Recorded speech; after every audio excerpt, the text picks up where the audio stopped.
మన్యాల cinema టాక్స్కి స్వాగతం సుస్వాగతం. ఈ మధ్య సమాజం ఎలా తయారైందంటే మనిషిని మనిషిగా చూడకుండా ఆడి మతాన్నో ఆడి కులాన్నో చూస్తున్నారు.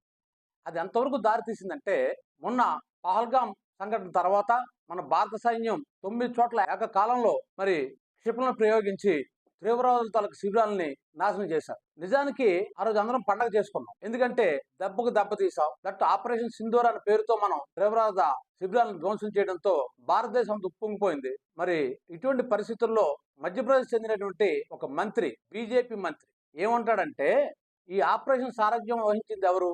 సోఫియా ఖురేషి, వ్యామకాజ్ సింగ్, వీళ్ళిద్దరు ఆధ్వర్యంలో ఈ ఆపరేషన్ అనేది జరిగింది. మీరు జాగ్రత్తగా గమనిస్తే ఆపరేషన్ పూర్తయిన తర్వాత మీడియాతో, నేషనల్ మీడియాతో, ఇంటర్నేషనల్ మీడియాతో మాట్లాడింది ఈ ఇద్దరు అమ్మాయిలే.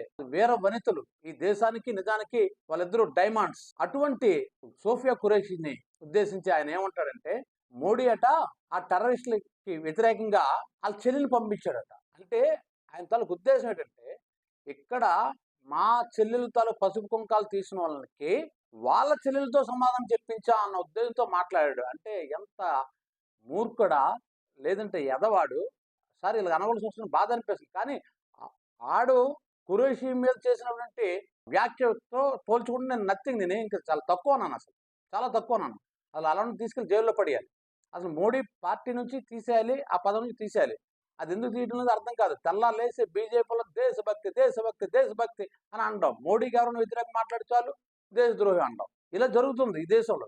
పోనీ అవన్నీ పక్కన పెట్టండి. రాజకీయ లాభాలు ఏవి చూసుకుంటారో, రాజకీయ ప్రయోజనాల కోసం ఏం మాట్లాడుకుంటారో అవి పక్కన పెట్టండి. కానీ దేశం కోసం సోఫియా ఖురేషి ఆధ్వర్యంలో మనం ఆపరేషన్ సింధూర్ చేపడితే ఆవిడ మనం అభినందించవలసింది పోయి తిరిగి విమర్శించడం అంటే అంటే అది ఎలాగా ప్రొజెక్ట్ చేస్తారంటే ముస్లింస్ అంతా కూడా టెర్రరిస్టులు, ఈవిడ ముస్లిము, ఆ టెర్రరిస్టులకి ఈవిడ చెల్లెలు. నీకు ఎలా కనబడ్డదేమో, మాకే కాదు భారతదేశంలో ఉన్న ప్రతి ఒక్కరు కూడా ఖురేషిలోని ఒక వీరవనితను చూసుకుంటున్నాం, ఒక భారతరత్న మేము చూసుకుంటున్నాం. అది నీలాంటికి జైల్లో పెట్టాలి అసలు. అందుకే అక్కడ హైకోర్టు సుమోటుగా ఆ కేసును స్వీకరించింది. దాని మీద సదరు పనికిమాలినోడు ఈ మినిస్టర్ ఈడేమో సుప్రీంకోర్టుకి వెళ్ళాడు. గౌరవ సుప్రీంకోర్టుకి వెళ్తే గౌరవ సుప్రీంకోర్టు కూడా నువ్వు హైకోర్టు క్షమాపణ చెప్పాను సార్ అన్నది. క్షమాపణ కాదండి, ఇలాంటి వాళ్ళకి ఏం చేయాలి, బార్డర్లు వేసేయాలి.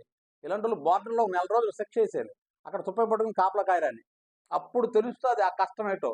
ఇంట్లో కూర్చొని ప్రెస్ మీట్లు పెట్టుకొని జనం సొమ్ము దొబ్బి పదవులు దొబ్బి ఇలాంటి పదవులకి ఇలా బాధ్యతారాహిత్యంగా అంటే మామూలు కామన్ పీపుల్ ఎవడని అన్నాడంటే ఆడికి తెలియదు ఏదో అనుకోవడానికి. ఒక మినిస్టర్ హోదాలో ఉన్నాడు, రాజ్యాంగం మీద ప్రమాణం చేశాడు, ప్రజల్ని హిందువులు ముస్లింలు ఏ విధంగా విడగొట్టి చూస్తాడా, అదేనా రాజ్యాంగం మీద ప్రమాణం చేశాడు. సాక్షాత్తు ఈ దేశాన్ని రక్షించిన వీరవనితల్ని, అందులో ఒక వీరవనితని ఆడు మతం ముస్లిం అని అలా కామెంట్ చేస్తాడా? ఇలాంటి ఏ చెప్పుతో కొట్టాలి. నేను సీరియస్ గానే చెప్తున్నాను, ఏ చెప్పుతో కొట్టాలి. నేనే కాదు, ఈ దేశంలో ఆవిడని ఇదే మాట అంటాడు. ఆ రోజు ఆవిడ సారథ్యంలో జరగకపోతే భారతదేశ ప్రతిష్ట మసకబారిపోయి ఉండేది.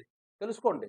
ఆవిడ అలా చేయబట్టే భారతదేశం అంతా గర్వంగా రోజు మనం చెప్పుకోగలిగాం. ఇదిగో మా ప్రాంతంలోకి వచ్చారు, మా పహల్గంలోకి వచ్చారు, మా వాళ్ళని చంపారు, మా భారతీయులను చంపారు, మా తడాకేటో తెలుసా అని చెప్పేసి ఆపరేషన్ సింధూర్ ద్వారా మనం నిరూపించాం. ఆ నిరూపించడానికి సారథ్యం వహించింది ఎవరు? ఇద్దరు అమ్మాయిలే కదా. అందులో ఖురేషి కదా, కల్నాల్ ఖురేషి గారు కదా.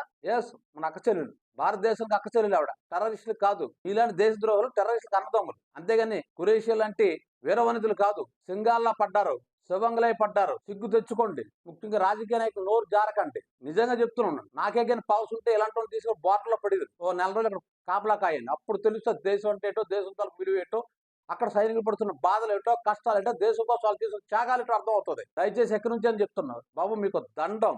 సైనికుల్లో కూడా కుల మతాలు చూడకంటారా బాబు, నాశనం అయిపోతుంది దేశం. సైనికుల్లో కూడా కుల మతాలే. ఒకడంటాడు వెంకటరాముడు మా కులం అంటాడు ఒకడు, దేవుళ్ళలో కులం చూసినాడు ఒకడు, సైనికుల్లో కులం చూసినాడు ఒకడు.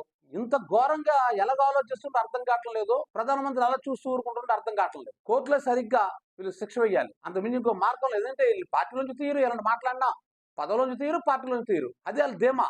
వాళ్ళ పదాలు అలాగే ఉంటాయి. ఈ వీడియో మీకు నచ్చినట్లయితే మన్యాల సినిమా టాక్స్కి లైక్ చేయండి, షేర్ చేయండి, సబ్స్క్రైబ్ చేయండి.